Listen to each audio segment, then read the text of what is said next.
Olá pessoal, mais um episódio do podcast Não é RH. Hoje com um convidado aqui especial, aliás, mais um convidado super especial, que tem muita história para contar. Aliás, ele é muito conhecido de muitos de vocês e quem não conhece vai se encantar aqui com o nosso amigo. Lembrando que o podcast Não é RH, ele foi criado por 4 profissionais de recursos humanos, então é um podcast que teve na sua origem profissionais de RH, e a ideia aqui é trocar figurinhas, trocar experiências, insights relacionados às temáticas de recursos humanos, gestão de pessoas. A nossa ideia é contar histórias, enfim, fazer algo leve para que o público de RH aprenda, mas também tenha o nosso podcast como uma forma de entretenimento e conhecer um pouquinho mais dos bastidores dos profissionais de RH que fizeram tanto por essa área. E para que esse podcast pudesse acontecer, nós contamos com 3 grandes patrocinadores, com 3 grandes empresas que acreditaram no nosso projeto. A Cutinari Gastronomia, especialista em alimentação corporativa. Hoje a Cutinari tem mais de 150 restaurantes espalhados em diversas empresas no Brasil, em especial no estado de São Paulo e Minas Gerais, e na cidade de Guarulhos, né, propriamente dito, muitos clientes na região de Guarulhos. Ao Grupo Ritaco, há 38 anos especializados em seguros, a R Ritaco, que é um outro produto deles de certificação digital, a Corporate Health, que é uma corretora que entrega saúde para os seus clientes, e claro, a Trilha Empregos, né? A Trilha Empregos é uma das mais tradicionais empresas de consultoria em recursos humanos em Guarulhos, né? A popular agência de empregos, 32 anos de bagagem nas costas, entregando mão de obra temporária, recrutamento e seleção, mão de obra efetiva de qualidade.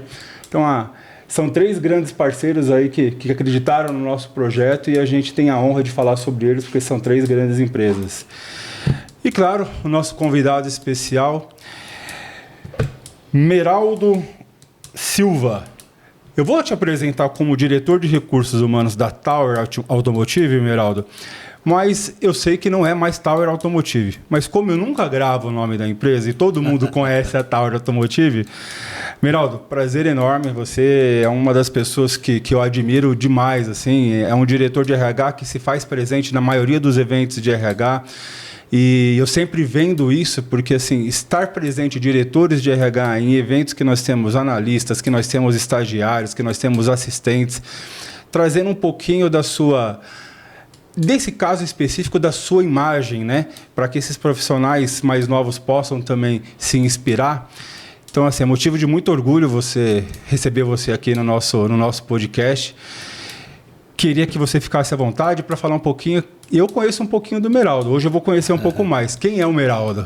Então, Dercy, eu quero te agradecer muito pelo convite e, aliás, parabenizar você pela iniciativa de criar esse podcast com esses colegas da área de recursos humanos. Eu digo que aprende mais quem tem para oferecer e quem oferece. Você tem se despojado aqui no nosso mercado de recursos humanos, que é digno de receber os parabéns de todos nós e os nossos reconhecimentos desse pessoal de recursos humanos. Esses que estão começando agora e os que já estão há muito tempo, porque é uma área imprescindível e ela não pode sair da mídia, não pode sair da boca do povo com a importância que ela tem. Na verdade, eu estou trabalhando na área de recursos humanos, eu iniciei em 74. Eu sou caipira, na verdade. Faz pouco tempo, hein, Meraldo? Pouco tempo, é. Eu sou caipira, vim do interior. E eu, com 18 anos... De onde exatamente, Meraldo? Junqueirópolis. São Paulo? É uma cidade, depois de Marília, 200 quilômetros, quase próximo ao Mato Grosso. E o papai era comerciante e eu tomava conta do comércio do meu pai. E ao completar 18 anos, uma cidade pequena, a gente não tinha um mercado lá que eu entendia que me favorecia para o que eu queria, para o que eu almejava, né? Vim para São Paulo e, chegando aqui, entrei num escritório, numa empresa, na verdade, uma empresa pequena, de batistaca, mas já na área de administração de pessoal, em 74. E aí começou a minha carreira.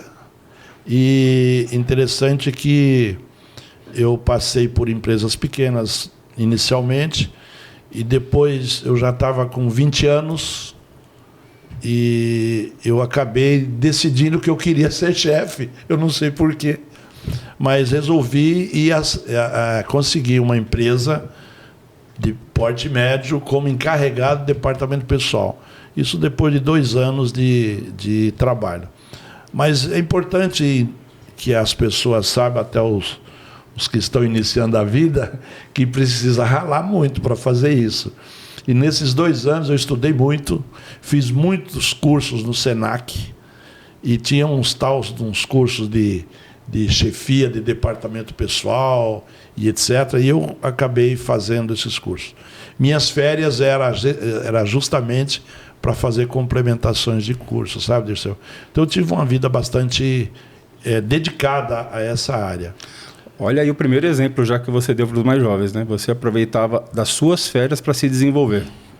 Sempre fiz isso. Inclusive, aí eu casei muito novo também, né? Eu casei com 20 anos e 11 meses. E precisava trabalhar. E naquela época eu trabalhava e estudava sempre à noite. E era difícil, porque você tem família, etc. Mas eu nunca abri mão de estar procurando me aperfeiçoar. Eu tive a felicidade de, nesse período, eu li a CLT inteirinha. Eu conhecia do artigo 1 ao último da CLT e decorava, porque naquela ocasião, 78, por aí, se você não tivesse a legislação na mão, como hoje também, mas já naquela época você tinha que ter uma sustentação. E eu me amparava muito nisso. E, felizmente, foi aí que me foi criando um alicerce, né, para essa carreira profissional. E passei por empresas, como eu disse, pequenas e médias, mas como conversavam com os amigos antes do podcast, bastante difíceis, bastante demandadas, né, onde você tinha que trabalhar muitas vezes fazendo horários extraordinários. Eu chegava a fazer 160 horas extras por mês. E como eu queria casar até na época, era sempre bem-vindo. Mas a gente fazia folha de pagamento na mão. Hoje seria um problema com a CNR 01, hein? Pois é, exatamente. Tinha que ter vindo naquela época. Já não veio, não tem problema. Mas a gente aprendeu a fazer cálculo com máquinas elétricas, máquinas Facit, para fazer folha de pagamento. Era uma coisa bem interessante. Coisas que hoje são retrôs, as pessoas nem sabem que existe, né? Mas foi um desafio que eu diria assim, me deu robustez para a gente enfrentar hoje tudo que a gente está enfrentando. Interessante que eu fiquei, Dirceu, nessa época eu fiz o curso de técnico de contabilidade quando eu vim do interior para cá, e logo que eu terminei o curso de técnico de contabilidade, o meu sonho era fazer direito. Mas naquela ocasião, por volta de 79, a demanda era muito forte, principalmente na empresa que eu trabalhava, que fizesse administração de empresas. E eu fiz administração de empresas. Aí, legal que eu fiz o curso de administração de empresas, e em 82 eu arrumei um trabalho aqui em Guarulhos. E naquela época, em 82, o sindicato aqui era muito, muito forte, né? Ele estava numa ascensão muito grande, muitas empresas aqui de Guarulhos. E chegando aqui em Guarulhos, eu terminei o meu curso de administração na FIG, né, na época. E eu tinha um professor lá, um amigo, era professor e, ao mesmo tempo, eu era gerente de relações trabalhistas, à época, de um rapaz que trabalhava na Norton, na época. E, no último ano, eu disse para ele, quando você precisar de um assistente, para você, eu quero ser o candidato. Ele falou, sério? Ele falou, sério. Muito bem. Saí de lá, fui fazer pós-graduação, fiz o curso de pós-graduação. 2 anos depois, eu tinha terminado o curso de pós-graduação, fazia um mês. Um dia eu estava na minha casa, 8 horas da noite, toco o telefone, era esse professor dizendo, Meraldo, você está afim de dar aula? Eu falei, estou afim, sim. Eu tremia que nem vara verde, mas enfrentei o desafio. Dei aula por 4 anos lá na faculdade, naquela época. Época que eu também já trabalhei, fui para Randon também, né? E naquela época que eu iniciei aqui em 82, 80, até então, tinha uma instituição aqui de recursos humanos que chamava CAPG, que era Centro de Estudo de Administração de Pessoal de Guarulhos. Mas era um negócio assim, era uma usina de ideias. E tinha um pessoal muito bom e que eu me espelhei muito nessas pessoas. E eu diria assim, e com muita saudade, do Silvio Figueiredo, hoje falecido, cara, gente fina demais. Tinha a doutora Cida, que na época era apenas a Cida da Balduco, o Valtinho da Manque, e todas essas pessoas faziam a gestão do CAPG, sabe? E diversos cursos, era curso de administração de pessoal, curso de remuneração, o pessoal da Camis era muito frequentes. Hoje faz um pouco de falta isso, né, Meraldo? Que nem muito, hoje acho que só tem o Senac que oferece esse tipo de cursos. Isso. Mas confesso que eu não sei mais qual é a frequência. É que também hoje está muito mais fácil, né? Hoje você tem conteúdo na internet que ajuda bastante também. Né? É verdade. Mas mesmo assim, o Dirceu, se tiver alguém para fazer um monitoramento presencial, eu penso que ajudaria bastante. Complementaria, eu diria.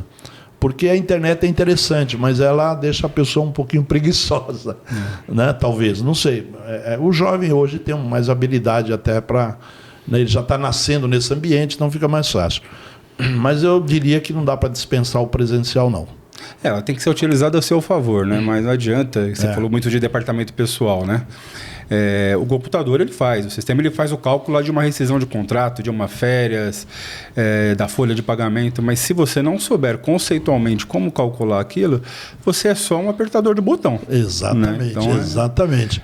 E exatamente o que você está falando, você tem que saber os caminhos que você vai chegar lá, que a máquina vai te dar, porque a máquina pode também errar e você está habilitado para corrigir.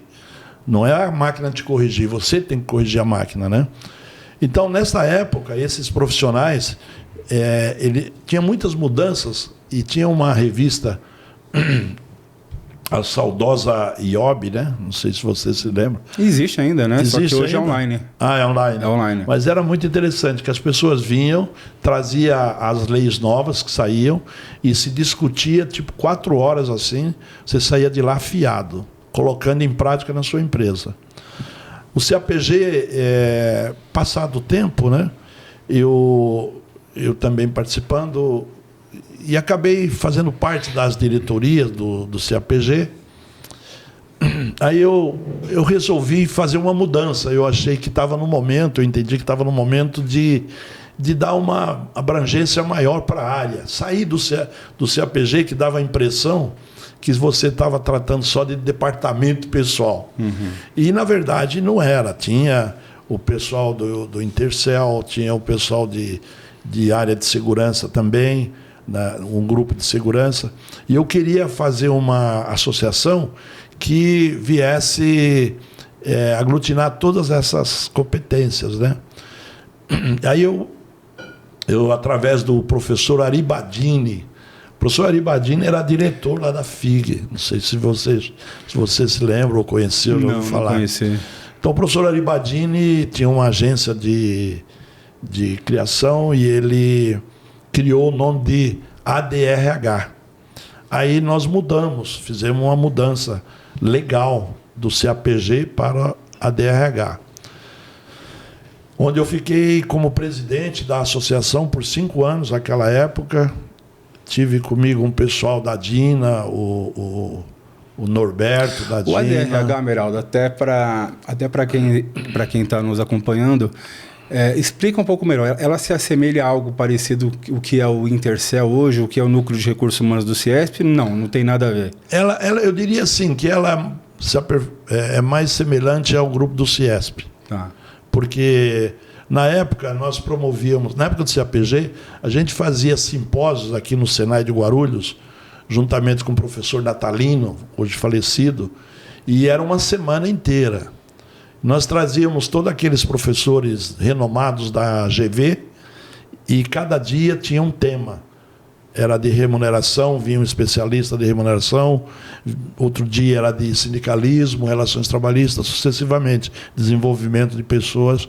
E cada dia vinha por exemplo, professor Luiz Queiroz, o Cabreira. O Cabreira foi um renomado professor e ele tinha uma empresa, não chegava a ser concorrente da Trilha, né? Mas ele fazia colocação de executivos. Uhum. Inclusive, tem um executivo, o último executivo que eu contratei na Tower, quando passou a ser Tower, foi através dele, que foi o Jairo Ramalho. Meraldo, aproveitando, até pegando o gancho que você citou a Tower, aliás, me corrija, eu falei Tower, como que você fala, qual que é o nome da empresa hoje? É Autoquiniton. Autoquiniton. Na verdade, a Autoquiniton é um grupo empresarial. Hoje, no Brasil, só temos a Tower aqui, mas nos Estados Unidos temos mais de 30 empresas. E a Tower ainda continua, a razão social é Tower aqui. Continua ainda. Continua, não tem simplesmente a marca, né, que é Autoquiniton. Mas a razão social permanece. Entendi. E como que foi essa sua... Você já entrou na Tower como diretor? Como foi o seu início na Tower? Então, essa aproximação com a Tower. Eu, antes de entrar na Tower, eu já estava trabalhando há 22 anos. Estava no mercado há 22 anos. Já tinha passado, nesses 22 anos, por umas 8 empresas. E aí teve eu tive uma atividade muito forte na área sindical, que eu me especializei bastante na área sindical, com as consultorias aí, inclusive fiz consultoria nessa área também. Inclusive eu te conheci no Sindipeças. Você não lembra de mim, obviamente. Eu era bem menino naquela época quando fui, mas eu te conheci lá.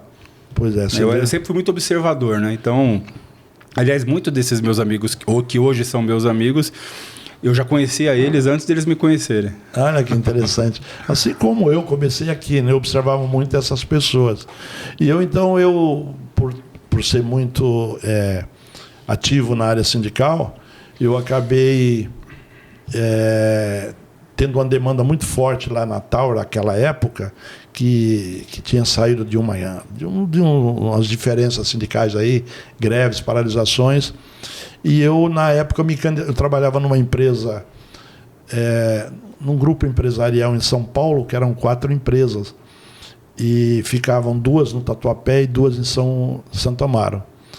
E quando eu conversava com o meu amigo lá, o Rodrigo, né? Rodrigo, antes do podcast, ele estava falando que estava trabalhando numa empresa que tem uma demanda muito grande. E nessa ocasião... o Valmir. Valmir, perdão, desculpa. O Valmir. E naquela ocasião, parecia que eu trabalhava num pronto-socorro, porque estourava problemas nas 4 empresas e eu tinha que fazer... Era terrível.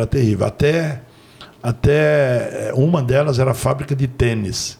Para você ter uma ideia, eu tive que fazer, da voz de prisão uma vez, pessoas roubando tênis, em grande escala, com perua Kombi lá dentro, tal, e a gente acabou inibindo esse negócio.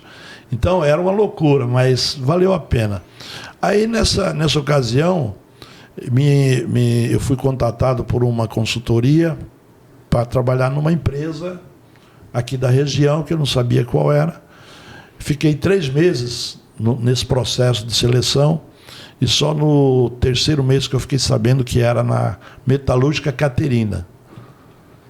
Eles estavam com uma consultoria organizacional lá, logo depois que teve esse problema de greve, e eles recomendaram contratarem um profissional de recursos humanos, e eu me candidatei assim, através dessa consultoria, acabou dando certo. Depois que eu estive lá, 5 anos depois, a empresa foi vendida, né? Ela foi vendida para uma empresa americana, que na época era A.O. Smith. Mas a A.O. Smith ficou muito pouco tempo com esse nome e foi vendido para a Tower. A Tower, então, adquiriu, e eu achava que eu não ia ficar lá. porque é uma empresa americana, o meu inglês não era muito bom. Eu, aliás, não tinha investido, era uma falha muito grande da minha formação, a falta do investimento no inglês, a qual eu digo que hoje é você que está começando a sua vida, ou que já está na vida, que está no Recursos Humanos, faça um sacrifício e estude inglês. É o mínimo hoje, né? Porque falar espanhol já na competitividade aí já não é mais nem segredos, né? Sem contar que muitas pessoas estão aprendendo mandarim, etc. A globalização ela fez as pessoas se desenvolverem Hoje muito. é requisito na Tower, o inglês? O inglês é requisito. Nas áreas administrativas? Todas elas já foram. Desde 2002, quando a Tower comprou a Caterina. Mas aí, Miraldo, a gente vai voltar no seu início da Tower, mas só para não perder esse gancho. Uma curiosidade, para todas essas posições que vocês exigem inglês, de fato é necessário? Ou é apenas uma formalidade? Por que eu estou te fazendo essa pergunta? Porque hoje eu vejo muitas empresas que exigem inglês, entre outros conhecimentos, mas que na prática não utiliza, ou utiliza muito pouco, que poderia ser com uma internet, com o Google, com uma inteligência artificial, seria resolvido. E muitas vezes acaba deixando de ter grandes profissionais nas suas empresas porque exige mais do que o cargo de fato pede. Hoje é necessário, quando eu falo é necessário, não por uma questão de requisito, ele não consegue dialogar dentro da empresa se não tiver o inglês? Olha só, para os cargos de chefia, digo gerência, sobretudo administrativo, é indispensável, porque as reuniões, no mínimo uma vez por semana, você faz reuniões com o pessoal do exterior, pessoal dos Estados Unidos. Agora, para os cargos menores, há uma exigência. Por quê? Porque você precisa fazer substituições. E se você não fizer essa demanda já desde o início, você acaba não tendo sucessores. Então, hoje, a gente, principalmente lá na Tower, que a nossa política lá é de recrutamento interno em primeiro lugar. A gente promove um para presidente e contrata office boy. Parece história da carrochinha, mas é fato, porque eu tenho hoje, por exemplo, o presidente da empresa entrou como estagiário e trabalhou depois na ferramentaria, etc. Hoje, ele é o presidente da empresa aqui no Brasil. E eu tenho muitas histórias nesse sentido lá na empresa. O nosso gerente executivo de engenharia também entrou como ferramenteiro. Só que nisso você sobe a régua, não sobe? Porque se você não tiver um salário bastante competitivo para esse profissional que tem um inglês afiado ali, ele vai para o concorrente, para uma posição maior. Ou não necessariamente? Não necessariamente, porque, por exemplo, essa pessoa que está ascendendo, ele já vai acompanhando a sua remuneração, não é verdade? E os de baixo da mesma forma. Você imagine um estagiário sendo efetivado, né? Você tem essa experiência, a motivação dele já aumenta, né, sucessivamente. E ele vê que ele tem possibilidade de ser promovido a qualquer instante, no momento adequado. E isso tem sido assim uma facilidade muito grande para a gente. Inclusive, muitas empresas de consultoria, às vezes querem de colocação de pessoal, nos procuram, mas a gente não contrata gerente. Dificilmente a gente contrata gerentes, supervisores. Normalmente contrato, inclusive estou contratando agora, mas depois que você fez todo um trabalho interno e realmente não apareceu. Mas a ideia é você contratar alguém já com pré-requisitos. Você não tem o inglês, mas eu tenho predisposição, eu estou afim, eu vou estudar. Você já dá aquele voto de confiança e contrata. O transcorrer é que as coisas vão acontecendo, né? Aí voltando, aí você teve aquela transição na Catarina, né? Da Caterina. Metalúrgica Caterina, que é no Parque Novo Mundo. Aí eu entrei lá, depois de 5 anos foi vendido para a Tower, né? E daí eu achei que não ia ficar, mas acabei sendo encantado lá pelo pessoal. Eu consegui enrolar bem, não é verdade? 30 anos não é para qualquer um, né? Aí em 2010, por aí, eu era diretor executivo, gerente executivo, e eu era o único gerente que reportava-se direto ao presidente. Sempre eu tive essa facilidade de estar me reportando direto à presidência da empresa. Me tornei diretor e continuo até hoje. Sou estatutário e formando equipe, né? E estamos lá há 30 anos. E com muitos desafios, né? Porque a Tower, ela logo comprou a Caterina, eu me reportava para uma vice-presidente de recursos humanos locada na Alemanha. E fiquei por algum tempo respondendo para lá e ela respondia para o pessoal nos Estados Unidos.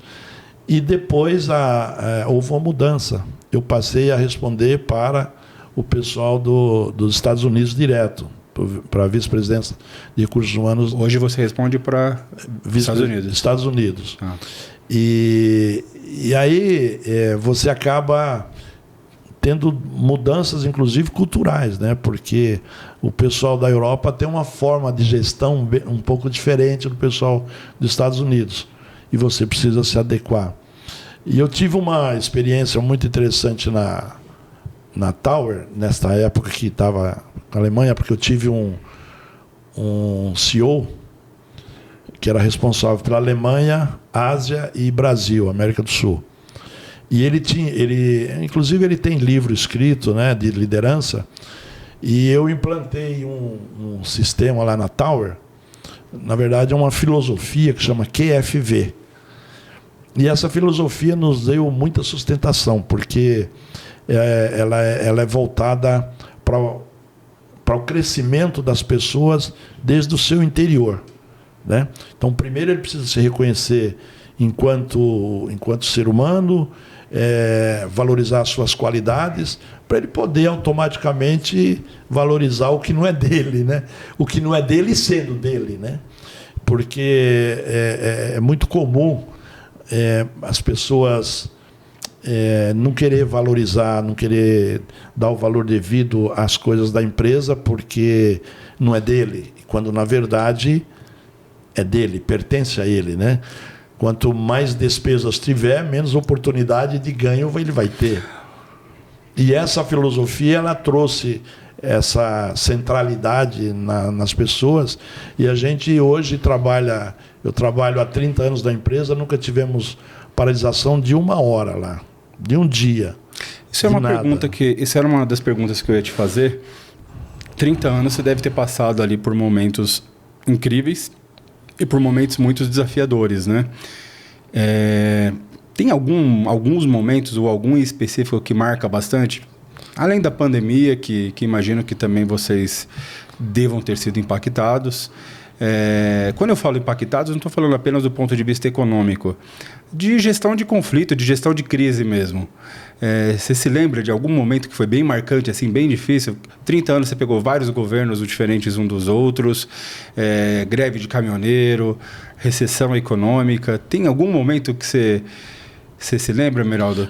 Eu tenho um momento pitoresco que eu achei assim, foi o seguinte: nós estávamos num processo de negociação com o sindicato de participação em resultados.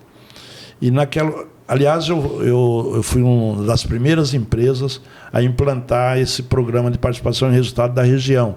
Em 94, eu já estava implantando. Inclusive, quando eu entrei lá para fazer esse trabalho, e a gente começou isso, eu contratava caminhão de som e levava para dentro da fábrica. Nesse momento, alguns vão te agradecer e outros vão falar, então você é o culpado. Né? Talvez. Mas tinha que fazer, né? Não tem jeito.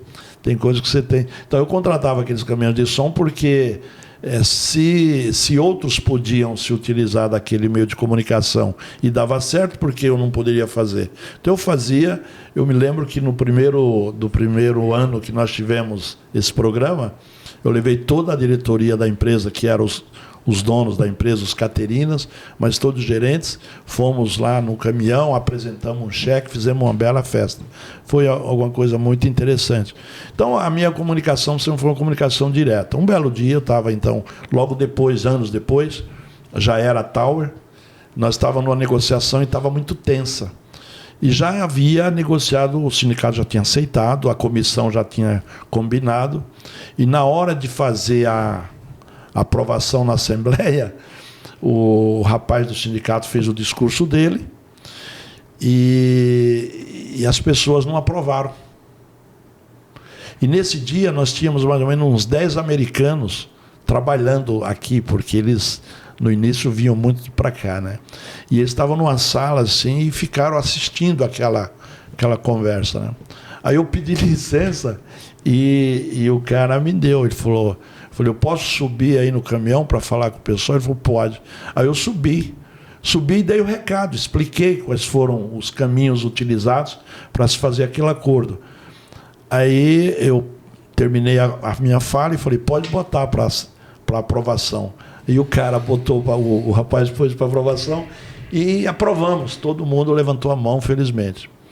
E naquele dia eu comecei eu suplantei o inglês, como você falou do inglês, da necessidade, que eu não tinha um inglês muito afinado, mas eu tinha essa gestão que as pessoas me compreendiam lá na empresa, né? Eu falava a língua deles, sempre falei a língua deles, e eles acabavam. E os americanos começaram a noticiar isso lá nos Estados Unidos. Uma outra ocasião pitoresca foi o seguinte, porque... Isso vai dando uma casca, né, internamente, né? Vai dando uma confiança, uma visibilidade, né? Você dá confiança. E eu nunca tive medo de perder emprego. Eu acho que é o seguinte, você tem que fazer o seu melhor, você tem que ser ético e entender que você está fazendo um trabalho com consciência. E o americano, ele não sabe. Eu tive um caso que tinha um vice-presidente de remuneração. Ele queria fazer o nosso plano de remuneração variável igual lá nos Estados Unidos. E eu dizia para ele que não era possível, que aqui nós temos uma lei diferente, o sindicato é diferente, as formas de tratativas são outras. Mas ele, como ele não conhecia o Brasil, nunca tinha vindo ao Brasil, ele queria que ele pudesse controlar as coisas pelo computador, simplesmente. E a gente sabe que aqui no Brasil a gente tem que ter muito mais do que isso, né? Tem que ter uma acessibilidade um pouco maior para trabalhar com o nosso pessoal, para a nossa legislação, etc. E um dia eu fui aos Estados Unidos, estava nos Estados Unidos, e esse rapaz quis me convencer que eu tinha que fazer o mesmo plano de remuneração dos Estados Unidos aqui no Brasil.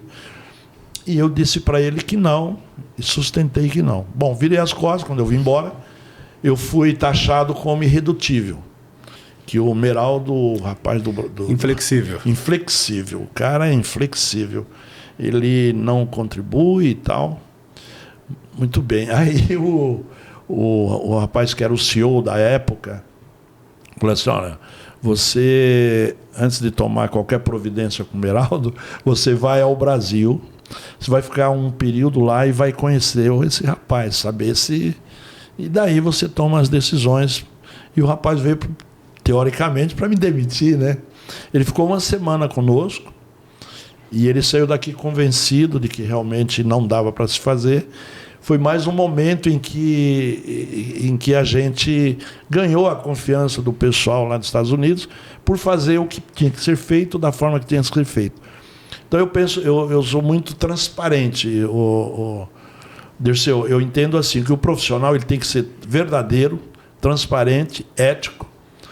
E daí ele não tem a que temer, não é verdade? Você falou uma coisa, Meraldo, assim, eu tenho muitos amigos que são gestores de RH nas mais diversas empresas aqui da Grande São Paulo, e é um desafio que muitas vezes eles têm é justamente com essa questão do conflito sindical. Quando eu falo conflito sindical, é aquela ponte, porque às vezes quem está acima desse gestor vê o sindicato como um problema, como um inimigo. E, na verdade, aquele gestor, ele é o mediador.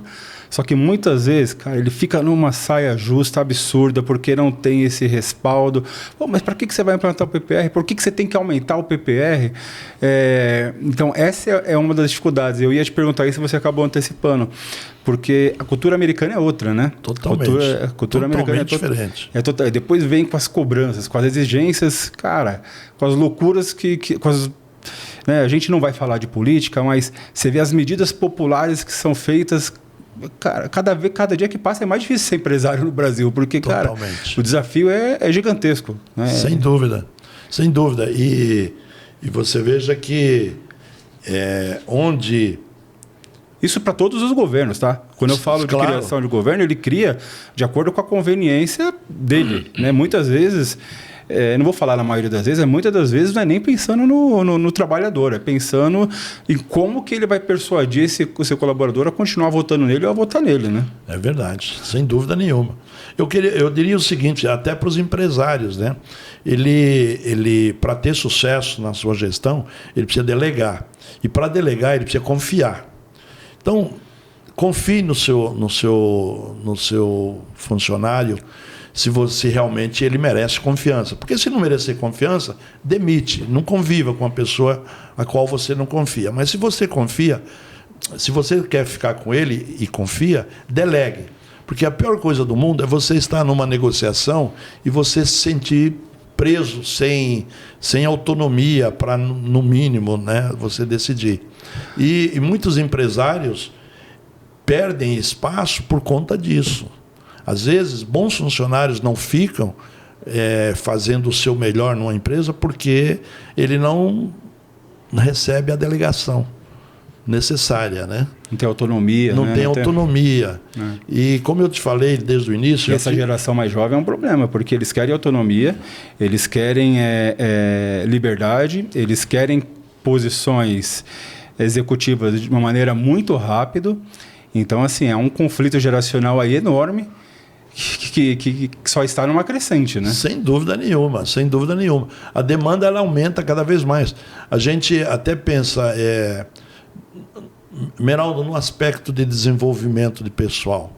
A gente trabalha, mas eu não vou dizer que é fácil, mas você tem mais facilidade, você tem consultorias.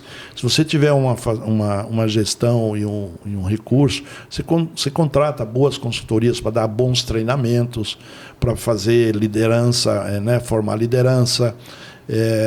Basta você fazer administração pós isso. Porque uma coisa é você fazer curso, você aprende, ganhou conhecimento. E aí? Muita gente ganha conhecimento e as atitudes. Né? Mas sabe que eu percebo, Meraldo, que nem os meus amigos aqui do podcast, tanto o Valmir como a Célia, o Edson, por exemplo, eles ficaram praticamente aí por 3 décadas, um pouco mais, um pouco menos, em uma grande empresa aqui de Guarulhos. Você está há 30 anos na Tower. Eu sei que tem pessoas, que a gente vai falar já sobre isso, que tem mais que 30 anos. E os jovens hoje em dia parece que não quer criar raiz, né? Fica lá 1 ano, 6 meses. A pandemia também, ela ajudou bastante nesse sentido, né?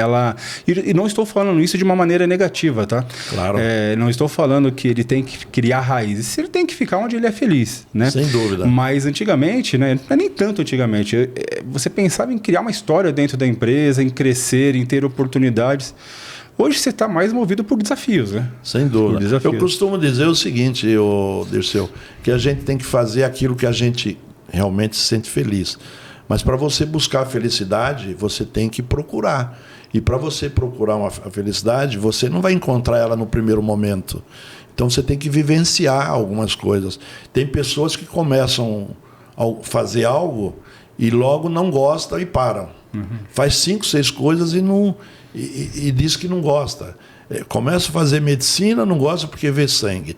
Vai fazer direito, não gosta porque tem que fazer sustentação. Vai ser técnico de futebol, não gosta. Quer dizer, calma, você tem que vivenciar, você tem que ter um esforço para poder você saber se de fato Senão você não chega a lugar nenhum. Inclusive isso em conhecimento, né? Mas também tem uma geração mimimi aí que eu vou te falar, que não é fácil, viu, Meraldo? Aqui também não é fácil. Meraldo, queria te fazer aqui... aliás, te dar o parabéns. Você falou que está... De 74 você começou na RH. Isso. Se eu não estiver ruim de matemática, você tem 51 anos de RH. E 51 me lembra uma coisa. Então eu queria te dar parabéns pelo vice-campeonato paulista. Pelo belo campeonato paulista. Foi uma honra ter o Palmeiras como nosso vice. Mas, além disso, eu queria te dar um outro parabéns. Rapaz, aguentar o Cido não deve ser fácil na sua equipe. Não é fácil. Não. Cara, e aliás, é um dos trabalhos sociais que você faz que eu gostaria de te dar o parabéns. Porque manter o Cido durante... Ele está lá 39, você comentou isso. Antes de começar aqui, né? Tem os méritos dele, mas você aguentar o cara 39 anos não deve ser fácil. Para quem não sabe, boa parte do pessoal já sabe, o Cido é um grande amigo, né? É um dos presentes aí que o RH me deu, e ele é um cara que enche o saco de todo mundo, mas que permite também que enche o saco dele. Então, sempre que posso, não perco a chance de dar uma perturbadinha aqui. Mas que é um trabalho social, né? Olha só, Dirceu, eu agradeço pelos parabéns e ter o Corinthians de volta a essa mesa de vencedores realmente é importante. Estava na hora, né? Porque estava na hora, pelo amor de Deus. A gente não pode ser egoísta ao ponto de só querer ganhar, né? Concordo. Tem que trazer essas parcerias. E tá de parabéns, eu estou gostando, tá se ajeitando. E espero que continuem. Vai continuar. Mas falando nisso, o Cido, quando eu entrei na empresa, eu tive o prazer de conhecê-lo. Era uma época totalmente diferente, né? Inclusive de pessoas. Eu tinha um grupo muito grande na área de recursos humanos. Era a época em que se batia ponto no relógio, né? E ninguém, talvez tenha profissionais de recursos humanos que nem sabem. Na verdade, o Cido, quando começou, o pessoal apontava o ponto na pedra. Na pedra, foi. Né? O Cido era. E ele era uma pessoa, no começo, muito tranquila. Mas o Cido, ele tem um exemplo bem legal. O Cido, antes de entrar na Tower, que ele já estava lá há muitos anos, o Cido foi vendedor de limão. Ele vendia limão na feira. Então ele é um cara que sabe valorizar o... Estou fazendo algumas conexões, hein? Estou fazendo algumas conexões. Por isso que ele gosta hoje. Então, o Cido, cara, ele estudou bastante, se esforçou bastante. O Cido hoje é casado, é um advogado muito bem formado. A filha dele é advogada também, apesar do jeito dele, né, que você o conhece. Eu tive a oportunidade de conhecer a esposa e a filha dele num evento. Que ótimo. Então eu encho o saco dele, mas eu adoro o Cido. Excelente profissional. Um cara assim que realmente merece o sucesso que tem. Eu diria que é o meu braço direito. E brincadeira à parte, né, Meraldo? E o futebol é óbvio que tem que ser tratado com essa leveza. Muitas pessoas às vezes acabam levando a sério. É uma brincadeira, gente. É só entretenimento. Claro. É só entretenimento. E assim... a gente brinca bastante em relação ao Cido, mas não é fácil. Você ter 39 anos dentro de uma empresa, cara, não é para qualquer um. Não é verdade. Não é para qualquer um. Sem dúvida. Sem dúvida. E eu com ele há 30, meu. O Eduardo também está há bastante tempo lá, há né? 10 anos. A Yara também. Você tem um pessoalzinho ali. Tem. Essa é uma característica da Tower, Meraldo? Ter esse pessoal mais antigo? Sim. Nós temos essa característica de ter uma idade média lá de pessoas trabalhando assim grande, né? É difícil sair de gente de lá. Meraldo, e voltando aqui da sua trajetória profissional, você já está há 30 anos na Tower, já está há 51. 51, você falou um negócio interessante. Foi aquela época que o concorrente do Corinthians ganhou o Mundial e que o Corinthians não reconhece. Não, Meraldo, nem você acredita nisso. Mas é melhor voltar. Mas é melhor voltar aqui. Vamos voltar aqui. E até onde, Meraldo, você acha que tem lenha para queimar ainda? Até onde? Porque assim, eu quero depois que você fale um pouquinho da sua vida pessoal, eu acompanho um pouquinho, eu quero falar da sua vida de avô, da sua vida de motoqueiro. Eu sei que você é um cara que gosta de viajar também. Até onde vai? Até onde tem lenha para queimar, Meraldo? Você sabe que eu não pensei ainda nisso. Eu só me planejo em fazer. em não fazer, eu não me planejei ainda. Então, como você sabe... Nunca se preparou mentalmente para esse momento? Não, eu me preparo todos os dias, na verdade, para viver. Eu me preparo para viver, trabalhando ou não trabalhando, né? Porque eu sempre vou ter alguma coisa para fazer, principalmente hoje. Como você falou, eu tenho um casal de netos. Aliás, um está aniversariando hoje. Você tem 2 filhos? Tenho uma filha. Os 2 são da Érica? São da Érica. Da Érica. E eu tenho o menino que está completando 12 anos hoje e a menina de 15.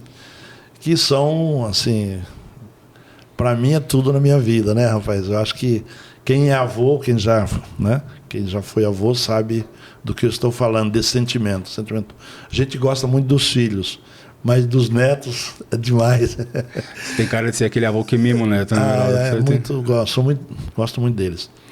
E trabalho, assim, em 97, por aí, eu fui convidado para entrar no Lions Club, que é um clube de serviço humanitário internacional, que foi fundado em 1917 nos Estados Unidos. E eu fui convidado por uma pessoa que era inspetor do trabalho, hoje falecido, uma pessoa que muita gente conhece aqui de Guarulhos, Dr. Onofre, né, do Luiz Fernando de Barros Onofre. Era uma pessoa, assim, falecido ano passado, e ele era muito justo, uma pessoa que trabalhava com muita seriedade. E ele me convidou para esse movimento, ele sentiu e eu gostei, e estou até hoje trabalhando nesse movimento, fazendo bem às pessoas mais carentes, necessitadas. E, assim, por isso que eu te digo, eu nunca vou ficar sem fazer nada, porque na pior das hipóteses eu vou ter o voluntariado para fazer no meu dia a dia. E antes de falar da sua vida aí de motoqueiro, motoqueiro é essa denominação, né? É motociclista, né? Motociclista. Qual que é a diferença? Desculpa a ignorância no... Dizem que o motoqueiro é aquela pessoa que talvez não respeita muito as regras do trânsito. É a banalização do motociclista. Talvez seja isso, exatamente. Você comentou um pouquinho do Neto, você comentou, vai falar um pouquinho da sua paixão por moto, já falou da sua paixão do time do coração. Qual que é a rotina de um diretor de RH? Porque uma vez me fizeram essa pergunta, eu sei o que está lá na descrição de cargo, mas o que faz um diretor de RH, Meraldo?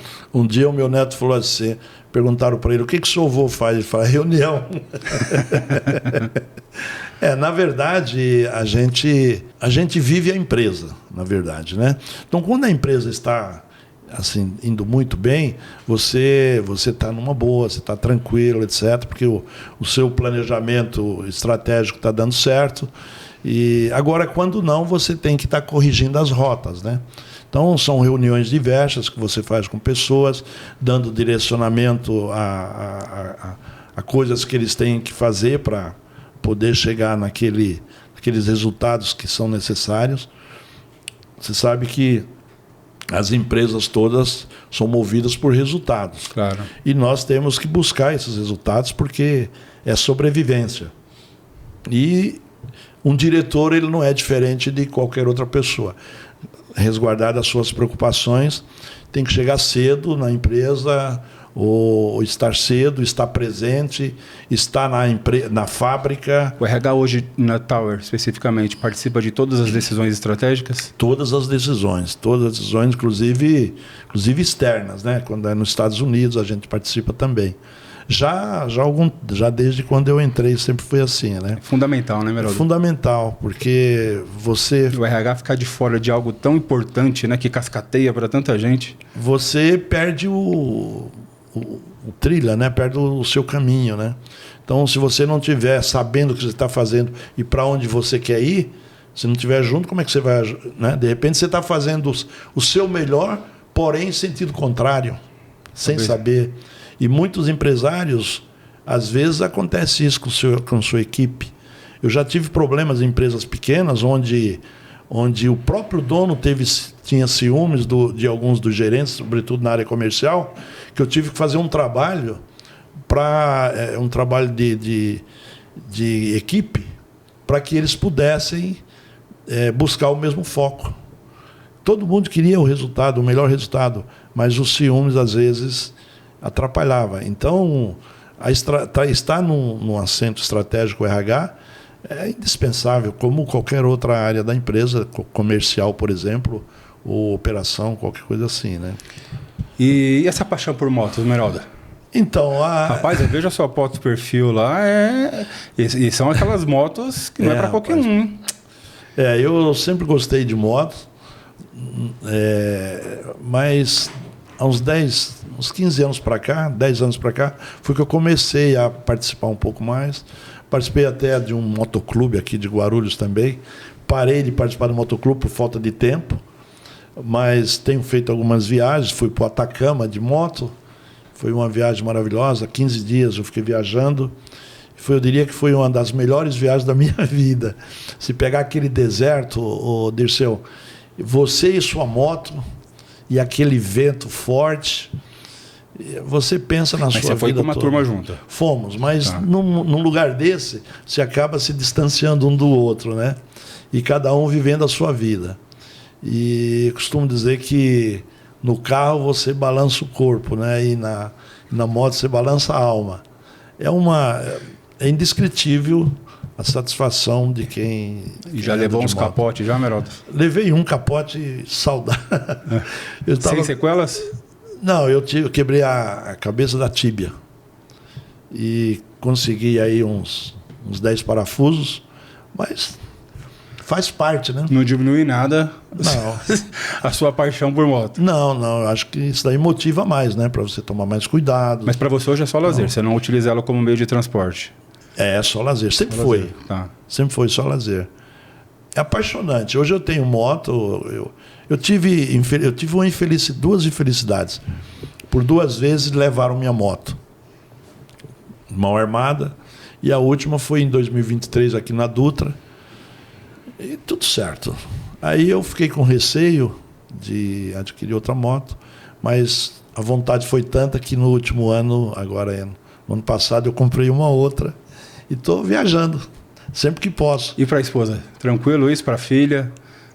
Nunca colocou nenhuma condicional? Não, pai, mas que loucura. Não, felizmente não. Minha mulher até gosta, porque ela vê que quando eu saio de moto eu fico mais solto, mais feliz. Ela gosta também. Ela só não anda comigo. Mas ela vai por exemplo, dependendo, ela vai de avião, de carro. Vocês se encontram. E a gente se encontra e... Legal, hein? Gasta menos, viu, Dirceu? 2 passagens de avião é muito caro. Olha, ainda é estratégico, né? Se diverte, ainda é estratégico. Não é nem de se divertir, né? É como você falou, é um momento de descompressão para você, né? Muito, demais. Nossa, é incrível. Meraldo, a gente está chegando na reta final. Eu queria aproveitar aqui da sua experiência. A gente... É muito legal, de novo, né? Muito obrigado por você ter aceito de pronto aqui o convite. Porque uma das marcas que eu vejo em você é você se fazer sempre que é possível, óbvio, né? Você tem as suas agendas também, mas você está sempre presente nos eventos de RH, prestigiando. E aquilo que eu falei, você ter alguém como o Meraldo, com a sua bagagem, com a imagem que você carrega, estando no evento para mais jovens, assim, ele é inspirador. E até com base nisso, eu queria que você falasse um pouquinho, até para esse público mais jovens. Hoje nós temos muitas oportunidades, Esmeralda. Nós temos aqui o CIESP, que tem 21 anos de história promovendo encontros, né? Eu agradeço pelas palavras que você falou no início. Na verdade, acho que uma das conquistas que eu tive foi de conseguir dar mais protagonismo para o profissional de RH. Trazer conteúdos para ele que, de fato, vai fazer diferença na vida profissional deles. O próprio Intercel, há 51 anos, aí fazendo a diferença para tanta gente.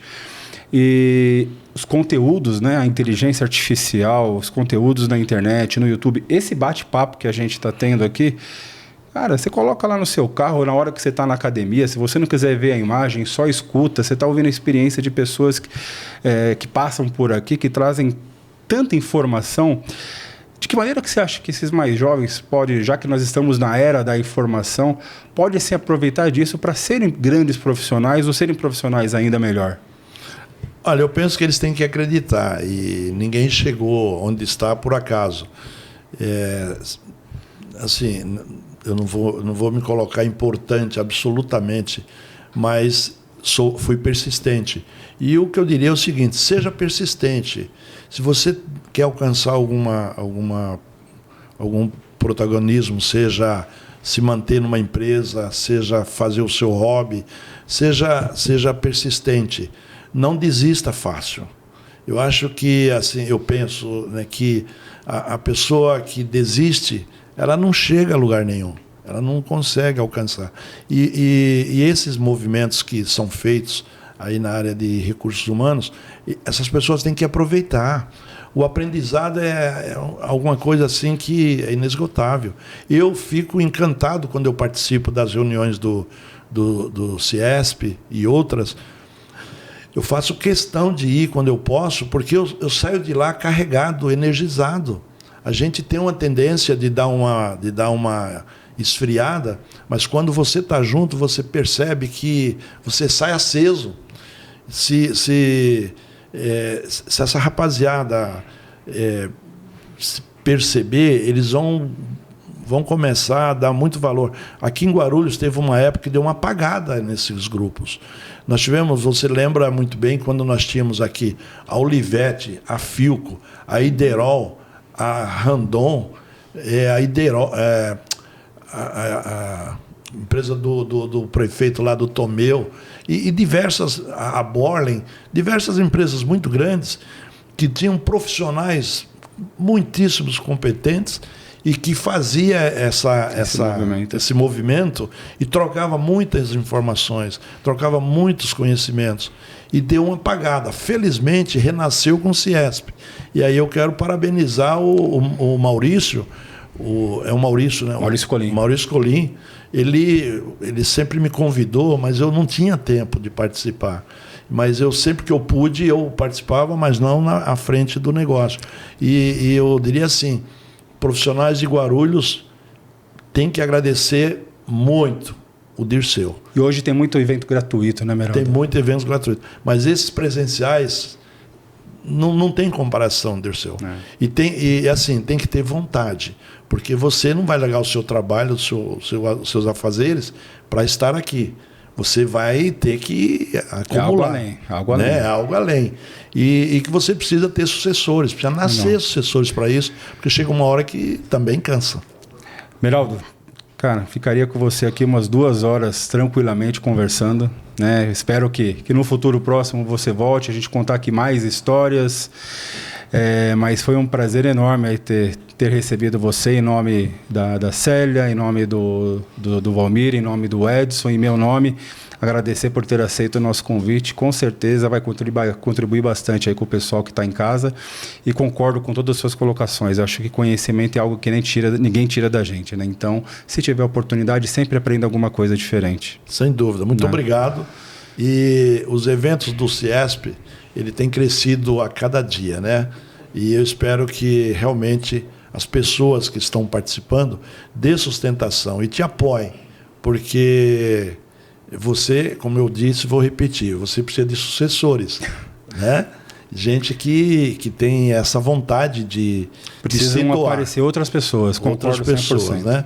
Porque é bastante cansativo. O legado tem que ser dado sequência. Exatamente, né? Não pode parar, não pode ter aquele vácuo, como eu disse, que tivemos aqui num momento qualquer. É isso aí. Eu agradeço de coração ao seu convite e reitero o convite da Célia, do Valmir, de todos vocês, e desejo sucesso, e sempre que eu puder ser útil para contribuir para essa área de recursos humanos, eu estou sempre à disposição. Legal. Pessoal, estivemos com o Meraldo, diretor da Tower Automotive. Esse encontro só aconteceu porque temos empresas que nos apoiam, como eu já disse no início. A Cutinari Gastronomia, especialista em alimentações corporativas. Tem mais de 150 empresas, mais de 150 restaurantes espalhados aí em diversas empresas. O Grupo Ritaco, especialista em seguros e entregar saúde para milhares de pessoas, com 38 anos de experiência. A Trilha Empregos, né, uma das empresas mais tradicionais em consultoria em recursos humanos, especializada em mão de obra temporária, mão de obra efetiva e também recrutamento e seleção. E lembrando-se, se você só está assistindo esse programa, não esqueça de seguir o nosso canal no YouTube, podcast Não Erre no H, no Instagram, no Facebook e também no LinkedIn. Compartilhe com os seus amigos e terão muitos novos conteúdos que estão por vir ainda. Até a próxima, muito obrigado por ter nos acompanhado.